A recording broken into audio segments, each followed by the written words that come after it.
தமிழ்நாட்டில் இன்று வரலாறு பொன்னெழுத்துக்களால் பொறிக்கப்பட்டு கொண்டிருக்கிறது.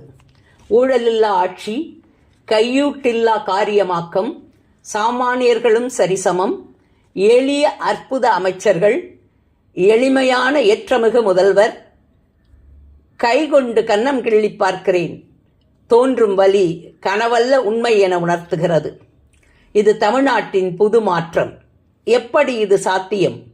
மாண்புமிகு முதல்வரே காரணம். இது சத்தியம்.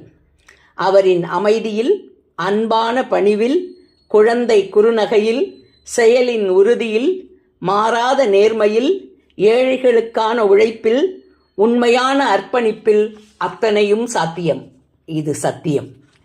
திரையுலக வசூல் சக்கரவர்த்தி, தளபதி, தாவேக தலைவர், மாண்புமிகு முதல்வர் என்றெல்லாம் அழைப்பதை விட ஒரு ஒற்றை சொல்லில் உங்களை அழைக்க ஆசையாயிருக்கிறது முதல்வரே. தங்கள் அனுமதியோடு அழைக்கவா? தம்பி, என் அன்பு தம்பி, அரசியல் நேர்மை எனும் எங்கள் கனவை நனவாக்கிய காவிய நாயகனே, உங்கள் தலைமையில் தமிழ்நாடு வளரட்டும், தமிழ்நாடு செழிக்கட்டும், தமிழ்நாடு ஒளிரட்டும், தமிழ்நாடு உயரட்டும்.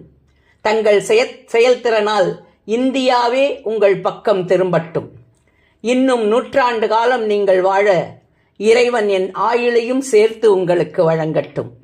மாண்புமிகு முதல்வரே, தம்பி வா, தலைமையேற்று வா, திசையெங்கும் வென்றி வா, தீமைகளை கொன்று வா, பிறப்புக்கும் எல்லா உயிர்க்கும் எல்லோரும் வாழ ஏற்றமிகு தலைவனே வெற்றியோடு வா.